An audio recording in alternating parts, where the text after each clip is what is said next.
Hi there everyone, and welcome to another Facebook Live from Enterprising Barnsley. My name is Ben Hawley. I'm one of the business staff advisors on the Launchpad program of the team.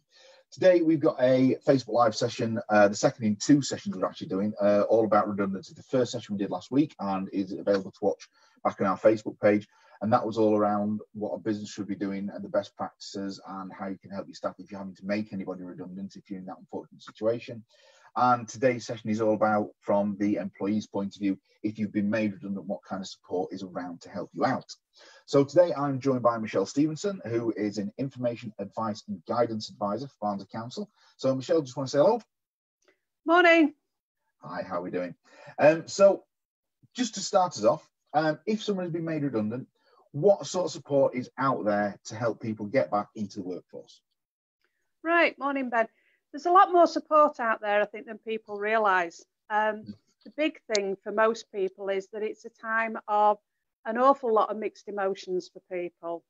There's confusion going on, certainly. There's a lot of emotions about it being very difficult. There's a lot of anger with a lot of people. Certainly a lot of upset. And a lot of people sort of end up why me? What did I do wrong? Is there something I could have done about it?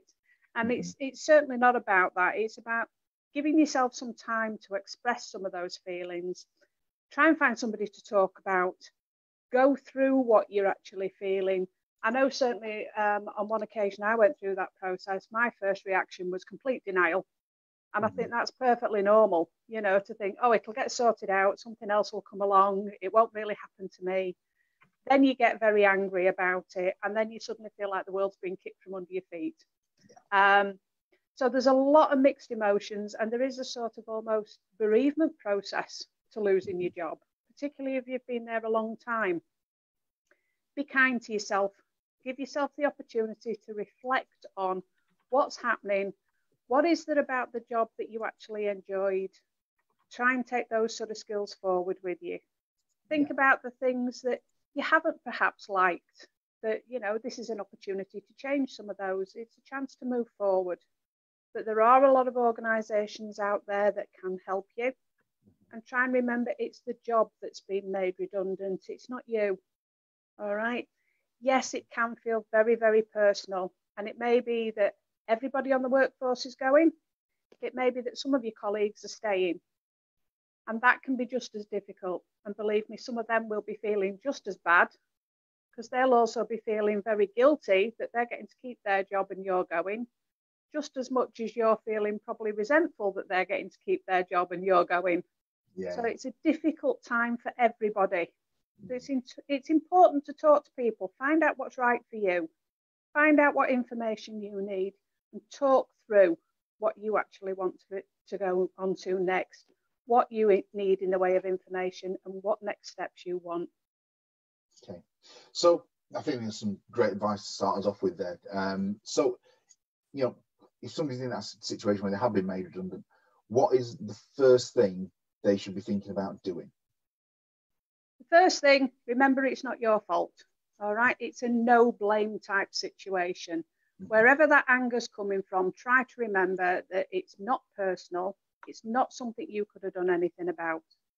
The skills and the knowledge that you've got are still going to go forward with you.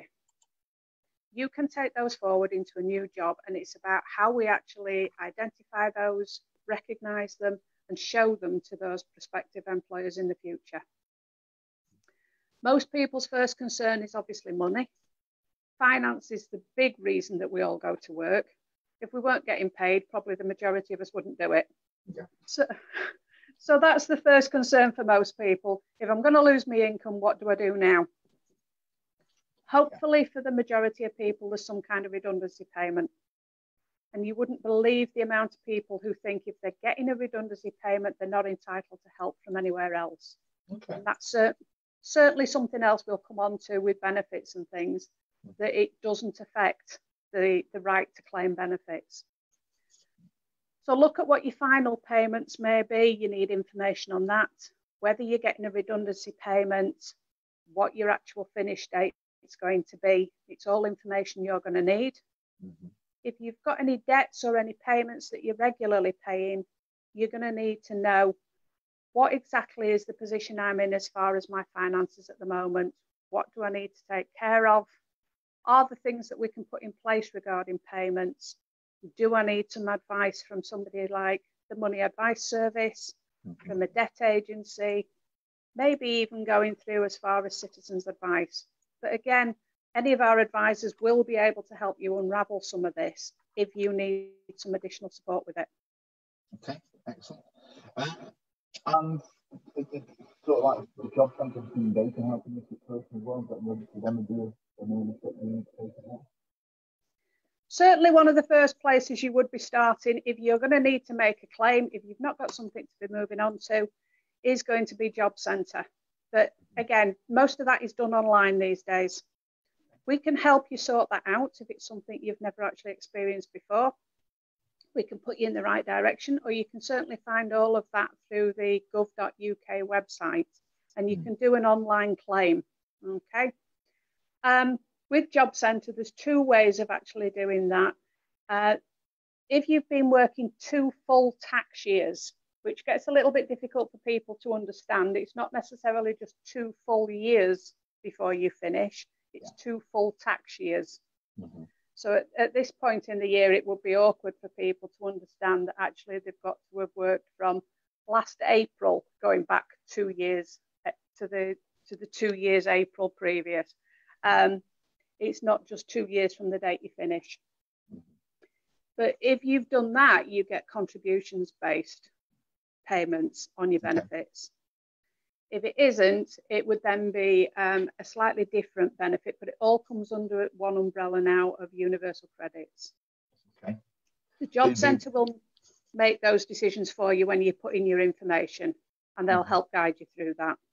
Right, okay. So as I say, the Job Centre completely support you with that, and they help you through that process. So you're not doing it on your own, they can help you step by step.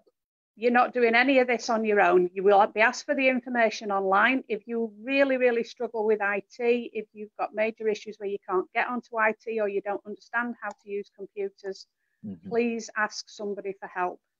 There are means and ways of people being able to help you out with that. There is an expectation of us doing things online these days. And face-to-face appointments at the moment, because of the pandemic that's been going on, face-to-face appointments aren't available at the moment. So everybody's trying different ways to support people. And if we can do things online with you, we will try to. If we can put you in touch with the Job Centre for them to try getting some information over the telephone, we will try to. But there is an expectation of doing as much of it online as possible. Okay. People will go through that. Okay, fantastic. So just whilst we're talking about making a claim for universal credit and making those claims back, is there a service residents can use at all to make sure they're getting everything they're entitled to at all? Yeah, by all means. People can end up looking towards some support from us towards finding out all about what help is available to them. They can end up, if anybody comes through the employment support helpline at the moment, they will be put in touch with the right people anyway to help them with any other services that they are wanting to. There is a redundancy help finding work and claiming benefits information service. Okay. I believe you're going to put the link to that anyway onto the website for people. So that will certainly help them out with finding out what else is available. We would certainly look at on a one-to-one basis with people anything else, because obviously people's individual situations will affect what they're entitled to, what they may need help with. So if they're in council properties, do they need to claim housing benefits? Do they perhaps need to end up with discretionary housing payments? Have they got debts that they need to get payments suspended with? Have they got any other issues with finances? Are they on the right benefits? There's a million things that are very dependent on individual circumstances, which is why it's important that you look at your personal situation. Yeah. Okay. So obviously going through being made redundant is a hugely traumatic time for anyone at that point in time. So what other advice would you give to people to help them cope with the impact of redundancy and the impact that can have on them? Okay, well, once you actually find out you're going to be made redundant, ideally, if you can actually link with some of the people that you currently work with who may be in the same position. If you can support one another, that's brilliant. If you can share information that you're all finding out, that makes life a lot easier, because you understand the position you've been in, you understand the company you've been working with, you understand that you may be looking for work in a similar area, and that can help you support one another. But try to keep busy. Give yourself some kind of routine to follow so that you've got some kind of plan of action as you know what you're going to be doing. Focus on some targets so that you know who you're going to contact, what you're going to do. Get yourself prepared for things. There are some very positives that can come out of redundancy, although that may sound like a strange thing to say. Sometimes we sit there in a job thinking, my ideal would be to go off and be a florist, or to become a cake decorator, or to become the next pilot or whatever, and we don't do it for fear of change. Sometimes a redundancy situation can actually get people to make some of those changes that they've perhaps been fearing. And for some people, you will see them a few months later and they actually go, you know, it was the best thing that ever happened, because I've now had the opportunity to take that additional training, to do an extra qualification, to get into that sort of work that I thought I couldn't do, but I have been able to do. And it can give them that impetus to actually try something new. Yeah, it's kind of like a bit of a reset button, isn't it? It allows them to have that break from the norm. Yeah, it can be. And it can be the opportunity to take on that new challenge that perhaps you've been a little bit too scared to have a go at. There are training opportunities available to people, but it's about being kind to yourself as well, and realizing that this is the opportunity to reflect on what's the good stuff you want to take forward with you. What are the skills that you've already got that you can take to another employer, you can make use of? Where do you want to be in the future? And who can actually help you and support you to get there? Are the things that you've perhaps not been enjoying in the last type of work that you were doing, or in the last work roles that you've had, that you would like to be able to change now? And is this the opportunity to do it? So try and see it as an opportunity to change. You know, it is difficult, but keep talking to people. Make sure that people understand how you're feeling. Make sure that you're getting the help that you need. Take that information forward with you so that you've got a plan. If you need to have a break, you know, you don't have to rush forward into the next job necessarily. Some people financially feel they do, and it may be that you're looking at taking a job. Some people refer to it as a survival job, if you like. It may be about making sure you've got that income. But you may want a longer term plan then, where you know you're planning your future, you're changing what you're going to be doing ultimately, and you're working at the moment to work towards that. That can be quite moving for some people, to know that they've now got a longer term goal they're aiming for. So they're in another job that maybe isn't ideal, but they've now got a plan that they're working towards, and that can be quite motivating. Yeah. Nothing has to be done on your own. There are people who can help you work that out, people who can support you, but it could be an opportunity. It could be a real motivational opportunity to do something new. Talk to people, get the help that you need, come through to the advisors, get somebody to actually explore those opportunities with you. And again, like you say, I'm assuming, well, the advice that we've put in the comment section below. So the Barnsley Council Employment Support Help Desk, they can help you create this plan. They can help you all these stages. So again, if you look in the comments of this video, we've put the link to that in there, both for the email address and the phone number. And if you're watching this video on the Enterprising Barnsley website after we've been live, you'll see all the information linked below on the website. So basically, whatever you're watching, if you scroll down on the video, you'll see all the information we're talking to, with all the links that's going to be there. So are there dedicated places for advice for specific groups of people, such as ex-military or people who are disabled at all? Is there anyone that can get those kind of category of people, can get extra support at all? There are. I mean, just quickly touching again on the benefits angle, what I would say is, obviously we've got welfare rights.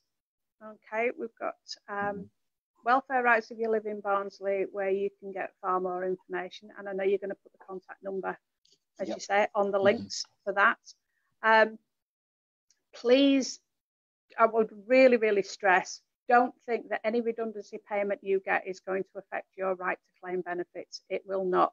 This is something I've come across so many times when doing redundancy advice with individuals, that they seem to think that if they've had a reasonable payout on a redundancy payment, it means they need to live off that before they can claim benefits. Because somebody said, if you've got X amount of savings, you can't claim benefits. Your redundancy payment does not affect your right to claim benefit, particularly if you've been working. So please get some advice. If you're not sure, please get some advice about that. Don't end up thinking you've got to live on your redundancy payment. You haven't. Okay. There are other agencies around, such as Dial for people with disabilities. Dial is really good for helping disabled people and their families for free confidential advice and support. Again, the link will be there. The telephone number is there as well for them to actually contact. The British Legion offer quite a lot of support for people who have been in any of the services, and can also provide support and employment advice. And PACT is a national charity that provides support to prisoners, people with convictions and their families. So there are quite a lot, but you will also find from talking to advisors that we can look at specific conditions, backgrounds, even industries. We can look towards trusts and charities that may help as a one out. We can end up exploring individual circumstances on a one-to-one basis as we need to. Okay. So there is a lot of different support out there for different kinds of groups as well. Okay. So I'm just pasting some of those links into the comments now. I'll finish those up in a second. So just whilst we're talking about the gone to the benefits, is there anywhere else we would potentially recommend people go to, or other areas that people could get support from at all, as well as the employment support help desk? Through the employment support help desk, what we would do is actually refer to other organisations anyway. So that wouldn't just come back into the council necessarily. It would be looking at who's the most suitable referral point for you.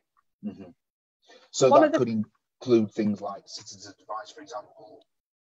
It could do, yeah. If you are needing specific, say, debt advice, or you have legal issues or housing issues, we would refer on to whatever agency is most suitable for you.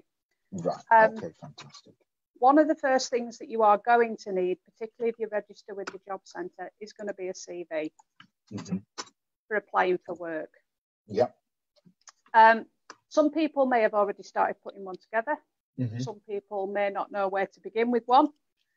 Certainly that's something as advisors through the employment support line we would help with, but there are lots of other organisations, including the job centre, who would help you put together a CV. Okay. Excuse me. It's okay. So yeah, obviously a CV is a hugely important thing you have to have. And so when you're writing your CV, it's not necessarily the case if you just write one CV and there's no such thing as the perfect CV. You're going to have to tailor it, aren't you? Yes, you do need to tailor it. If you're going after exactly the same sort of role as you've had previously, that's fine. You would end up using an awful lot of the skills and knowledge that you've had in your previous job. That's what you're promoting. That's what your employer is going to be looking for. But it's always worth considering your CV as a working document. It should end up being tailored to the vacancies that you're applying for, so that you can actually see those key points. You can end up seeing key phrases in there that fit the vacancies that you're going after. And again, it's about highlighting those individual skills for that particular job you're going for, isn't it? So if you're going for job A, one of your skills might be much more relevant for that one, but then job B, you need to put another skill of yours to the top to make yourself shine as best you can. So it's very much tailoring it so that you can see how it fits the vacancy that you're going after. So that, as I say, you can see the key points. You can see the essential bits that they're asking for appearing in your CV. Some people like to have 2 or 3 versions of a CV, so they've got very little to keep altering if they're going after 2 or 3 different work areas. But it shouldn't be a case of having a CV done for you that you then use one copy of for anything and everything you apply for. Yeah. It should be a basic document that you are then altering for everything you apply for. Okay. Your CV will need to be tweaked. There's no getting away from that. It's not a one-time thing. We can take that from absolute scratch if you've never put one together. Most jobs now will ask for a CV online. The job centre will ask that you've got a CV ready to be uploaded. That is part of your actual agreement with them from the minute that you make a claim, if you like, that you've got a CV ready to apply for work. So you will need one from almost day one. Okay. So again, there's support helping you get that online through yourselves and also through Job Centre Plus and the other agencies we've talked about, isn't there? Yep, through things like National Careers Service, through lots of the training providers, through lots of job search places. I say any of our advisors can help you put together a CV. We'll work from scratch with you. We'll make sure you've got copies of it. We'll make sure you've got it on uploaded onto online facilities, onto job search if you need it, and that copies will remain available that we can send on to you if, as I've had some customers do, they manage to delete it by mistake, and they need it actually. Yeah, it does. And as I say, you will need to get used to being able to actually alter that as you need to anyway. Yeah. Okay. So obviously now somebody's, they've got the CV, they've built it as a working document, they know how to tailor it. I suppose the next thing is, you need to actually find jobs to be able to put your CV into to potentially apply for those jobs. So where can people find job vacancies at the moment? Where are the best places to look for actual work available? Okay, well, once you register with the Job Centre, they will get you to use their website. Okay, so there is, Job Centre have got their own vacancy website at the moment, which is Find a Job. Lots of vacancies go through a site called Indeed. Now, Indeed is quite unique in that what it does is it pulls lots of vacancies from different areas and it puts them all in one pot. Yep. It's brilliant in that you will find loads of vacancies in there all the time. The one drawback, I suppose, is that you might end up looking at vacancies and thinking, I'm sure I've just applied for this, because you will see if an employer's put that vacancy with 4 or 5 different places, you will see the same vacancy pops up 4 or 5 different times. And you're thinking, I've already seen this, I'm sure I have. But it is a really good resource because it might save you going in and out of umpteen different sites because they're all there within Indeed. Companies directly do still do a lot of advertising, and you may be able to find it through companies. If you know there are companies in your own area that you wish to explore, or you're thinking, well, actually, they'd be quite close to me, I would love the opportunity to work for them. Look at the companies directly through their own websites. Think about something that's trade specific. So if you have a trade or there is a particular work area that you're used to working in, even do something like explore the version of yell.com, the equivalent of our old Yellow Pages in my age group. Go through all of the retailers, go through all of the construction companies, go through all the motor dealers, whatever it may be that you're looking for. Do some speculative approaches. Try and actually find out whether they're doing any recruitment at the moment, whether they've got future opportunities coming up. Word of mouth. Word of mouth is actually still a really good way of recruitment because it does, in effect, give you that personal recommendation. If somebody can actually tell you, oh yeah, we're working in this company and we know there's some vacancies coming up, get your CV to me, I'll take it into the boss. It's almost saying to the boss, it's somebody I know, it's somebody that I'd recommend that you would have a look at to employ. It does still work, and it's certainly on recent figures, it's probably the second most highest way of getting recruitment done. So keep those local contacts, stay in touch with people, make use of the contacts that you've perhaps had in businesses before. Think about the people that you've dealt with in your job roles. Are there any of those that you can stay in touch with? Thinking about recruitment agencies. Lots of people do shy away from recruitment agencies because they tend to think, I'll get a couple of days work and then I'm out again. I'll get a couple of weeks work and I'm out again. And it's a lot of toing and froing. For some people, that's great because you're getting some experience built up, depending on the work area that you want. For other people, that can be a little bit messy if it's messing about with your benefits. But there are certainly some companies now that only recruit through a recruitment agency. So they will initially take staff through a recruitment agency. They will work them through a recruitment contract for 2 or 3 months to see whether they're actually settling down before they consider taking them on as permanent staff. So find out about the recruitment agencies, find out which companies they're putting people into. It may be for your work area that that's the way to get a foot into that particular company. Thinking about apprenticeships. The majority of adults, if I mention apprenticeship, sort of go, oh, I'm too old for one of them, or no, I can't get into an apprenticeship. You know, what's that about? Apprenticeships are all age. There's no age limit on apprenticeships. Most people, particularly if they're in a redundancy situation, don't think about an apprenticeship being an option. Please have a look at the National Apprenticeship website. Find out a little bit more about them. There are apprenticeships available right up to, I think at one time, one of the banking organisations actually did apprenticeships for 50s to 80s. So there is no upper age limit on an apprenticeship. And you can end up with apprenticeships giving you qualifications right through to a master's degree. So find out a little bit more about them, ask advisors about them, see if there's something suitable in there for you. And using your network at the moment, former colleagues, contacts in the industry. Is there someone that you've had regular phone contact with? Is there somebody that you've delivered to before? Is there someone that you've worked with in a previous company, in the existing company? Is there someone that you've perhaps worked with in your last job that you could end up, that you're still friends with on Facebook or something like that? Think about who you're in touch with in social media. Use some of those networks. So there's lots and lots of things. There is. I mean, it's also not just about looking at one of those avenues. It's about exploring multiple avenues simultaneously, isn't it? And casting your net as wide as possible.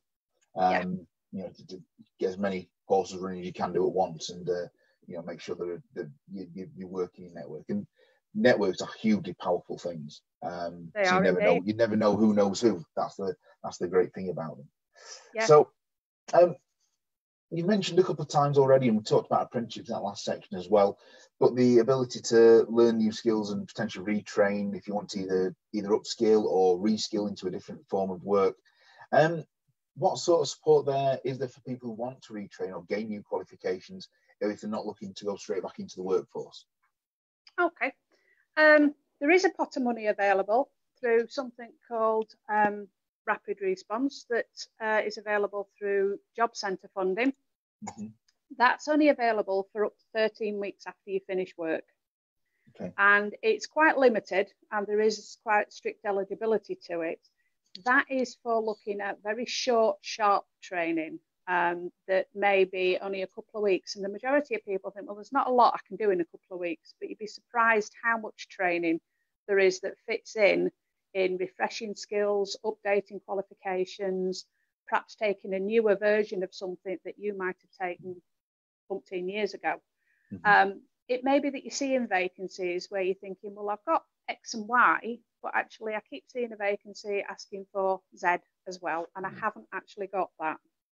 I could apply for all of these vacancies if I'd got that last little bit of something. It could be through Rapid Response that we could apply for something like that. Now, with stuff like that, as I say, it needs to be fairly short and sharp training. It needs to be something that's very relevant to the work area that you're looking at. So if say we've got somebody who's been working in retail for years, and they came out and they said to me, well, actually, there's 2 of us have been working in retail. We both want to apply to be nail technicians. If I've got one person who had previously worked in hairdressing and beauty, they possibly would be able to apply for that course because they've got that previous experience.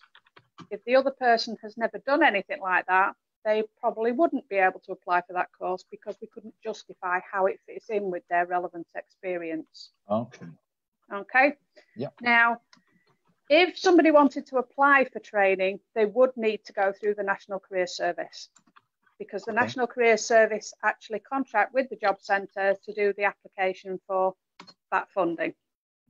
So they'd need to contact National Career Service. And again, I believe you're going to put the link on the website for them. I'm just going to put those in now. Wonderful. Okay. So National Career Service advisors would be able to actually do an appointment with individuals looking at what work they've done previously, why it's suitable training for them, whether it's available in the area, whether there are real vacancies available that would look at how that works. Because there's no good applying for some training if actually there are no real jobs out there when you've done it. So you couldn't use that funding to say, go and do a 12-month course at college. That's not what it's about. It's something short and sharp that allows you to get into current vacancies. Doesn't allow you to retrain for something entirely different. So that can be to potentially upskill in your industry, like you say, such for example, a nail technician course if you're already in that industry, or it could be used for a bit more broad stuff, so general computer literacy skills like learning Microsoft Office or Excel, things like that as well. If you were already office based, if you were already working within that environment, but you needed to update that skill. As I say, it needs to be relevant to your work area. Like that. Okay. So I suppose at this point in time, they've got the CV, they've applied for the jobs, they know where the jobs are, the individuals have upskilled themselves to the point they think, I'm now the best version of me I can be. Then it gets to the day, you get an interview. But when you're going for an interview, some of these, you say some people might be in the same job for 10, 20, 30 years. So they've not had an experience in an interview for quite a while. So what top tips and advice have you got? I need to put my teeth back in. So what top tips and advice have you got? So if you're going for an interview, what should they be doing? Okay, interviews obviously have changed over the years. And certainly if you've got somebody who's not been into an interview for a long time, they may find it's quite a different format to how they experienced it then. Interviews today tend to be more competency based.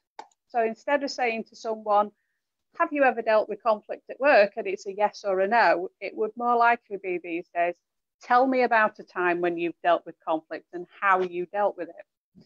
So it's more a case of being prepared to show examples of how you've dealt with things, how you've actually experienced things, what you've put in place, how you would deal with a situation.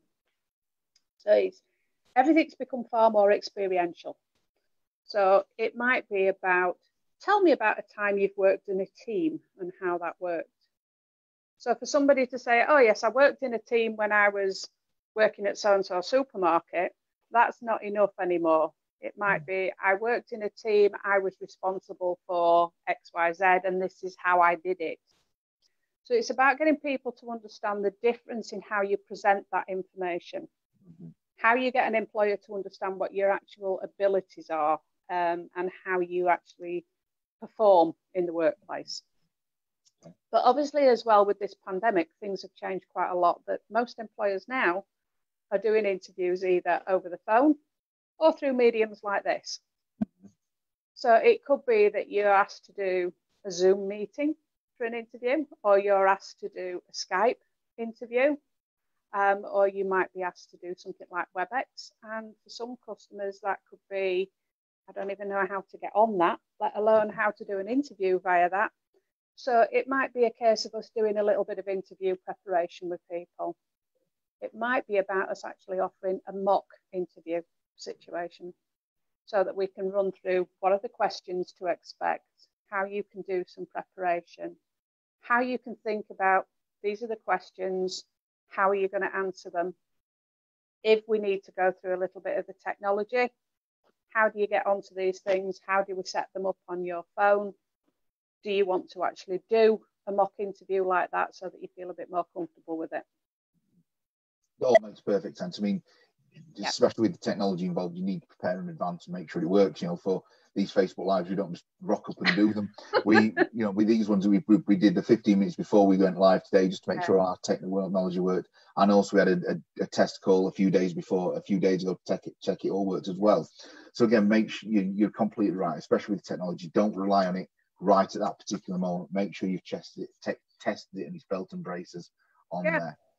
I've done a team meeting where I've been talking to people and I've been on mute and they're all shouting at me that, we can't hear you. Yeah, so you've got to test it, haven't you? And I suppose when you're going for an interview with certain companies, how can, it's good practice to understand and do a bit of research about that particular company, so you're not going in blind. Because one of a lot of questions that people ask now is sort of, what do you know about the company? What do you know about the organisation? Where are good places for people to research about companies? How can they get information on them? Okay, well, I mean, obviously, most companies these days have got their own website, and you can normally find some good information on there, but no company is going to put any of the negatives on their own website. You're only going to find the really good stuff. Okay, so have a look at their website by all means. Find out what they're doing, whether they've got any development stuff going on, whether they've got new contracts, all the information about their products and services. Great place to find that sort of information. But there is something called Glassdoor, okay, which is one of the ones that I tend to use. I'm not saying it's the only one. You will find others. But Glassdoor, as it suggests, is quite transparent, pardon the pun, but it gives you information on companies, on their recruitment processes, on the jobs available, and you will find reviews on there from real people that have either worked in the company, that have gone through interviews, that have gone through the application process, details on the company themselves, even things like, this is how long it took for my application to be taken any notice of. This is what actually happened during the interview process. These were the sort of questions I got asked. This is the experience I had working for this company and how that went. So lots more information that you can find out on there to give you a little bit more background, give you some idea about how that process might work. There's always sources of information that you can end up finding as well. Yeah.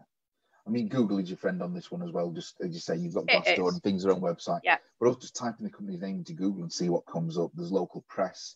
There's loads of different places you can have a look at and see what's coming up. So yeah, just if you get on the internet and just start searching, you're bound to uncover things, aren't you? Oh yeah. And as I say, something like Glassdoor, you have to bear in mind as well that you will find the negative responses as well as the good ones. Yeah. So you have to end up weighing it up. You will find the people who weren't so happy with what they found, as well as the people who have had really positive experiences. Yeah. But that gives you a more balanced view as well. It does. Look at news articles, find out, whether they've awarded any contracts, whether they've had any awards for anything going on. But it gives you that little bit more insight. A company's not going to expect you to know everything about them, but it certainly goes a long way at interview if you know a little bit more about what they do, what's expected, what their job roles might be. You've got a little bit of interest in the business itself rather than just turning up. I've actually been sat in on interviews where people haven't actually known what the job is that they're being interviewed for. It doesn't go down well. No, not at all. Not at all. Yeah, yeah. You need to understand that as an absolute basic, really, don't you? Yeah. Yeah. Yeah. Okay, so there's some good information there on that side of things with the interview, and certainly doing the mock interview, it's a good way to get there. So obviously we've gone through some of the very practical steps in terms of the finance side of it, writing a CV, finding a job, how to go through the interview. But obviously all this time is very, very stressful. That's going to have an impact on people's, personal mental well-being as well. So what support is there for people's mental health out there at the moment when they're going through this period? As you say, I think from a mental health point of view, yes, it can have an awful lot of impact on people. And it's important, as you say, that people know exactly what's available to them. One of the things that I would say is that, again, make sure you carry on talking to people. Don't end up sort of denying how you're feeling, because there isn't a right and a wrong about how you actually respond to this. Yeah. Okay. People will go through a whole process. Some people may appear that they're not bothered and that they've sort of taken it in their stride and it's been fine. They're quite happy. And it may hit them sort of weeks and weeks later that all these changes. When we think about the hours that we spend with people that we work with, we probably spend more time with work family, if you like, than we do quite often with our own family. And it is a big wrench. And for people who've been in the same job for many years, it's a whole lifestyle change. And as I say, it can be quite seriously as much as a bereavement to lose a job. And people don't always appreciate the impact or think that, you know, oh, I should cope with it better. No, people will cope with it very differently. And there is no right and wrong. So please do talk to people about it. I think what you actually need to bear in mind is that, yes, we've got things like Mind, and there will be a link on there to look at for that. What we need to be thinking about as well is that even through things like the Adult Skills and Community Learning team, we've got wellbeing courses. If it is just literally about having a little bit of time for yourself to look at perhaps increasing that confidence level again, about giving yourself a little bit of time to just recover from the entire process, okay, and actually find your feet again while other people support you to do that, and find out what it is you're wanting to do and how best to do that. We've in Barnsley, we've got things like the Recovery College. We've got Humankind, which is a support organisation looking at people's mental health and support services, which has various organisations within Humankind as well that deal with different aspects. Again, I know you're going to be putting all of the links onto the website. Make sure, as I say, that if you're coming through, we will be looking, even through the employment support line, we will be looking at those organisations as well. If people need additional support, we would refer onto those organisations on an individual basis if people need other help. But it's important that you make a plan, take some time, think about the fact that, you know, yes, you will need some support through this. It is not going to be a particularly easy time. But there isn't a right and a wrong way to handle it. It's about making sure that you get through to someone who can actually support you through this process. And as I say, surprisingly, there are quite a lot of organisations out there who can offer you some additional support through this. And it's all right to feel however you feel about it at the moment. Okay, so, well, I think that's a nice place to kind of bring this to a close at this point in time. There's been a lot of information we've covered there in that video. As I say, all the links we've talked about are either in the comments on these videos on Facebook, or they are on the video on the website below this video if you look in this Enterprising Barnsley's website. Just to confirm, of all of it, because we appreciate there's a lot of links, there's a lot of information. The Barnsley Council Employment Support Help Desk has links to all of these. So if you are struggling, thinking where to start with all those links, the one you really need to get in contact with is that Employment Support Desk, and the phone number is 01226 775 100, or you can email them at support@barnsley.gov.uk, and again, I'll copy that back into the links on the comment section on Facebook now, just so it's the first and last thing in the comment section, so you've got that. So Michelle, thank you very much for your time today. We really do appreciate you taking the time and coming to talk to us. Obviously this is a difficult time for people, but there is a huge amount of support and advice, as you say, around for people, and you know, hopefully at the end of it, people come out of it in a better position than when they went into it, and see it as an opportunity like we've talked about. So thank you very much for your time today, Michelle, and thank you everyone for watching. We'll see you soon. Take care. Bye. Thank you. Bye-bye.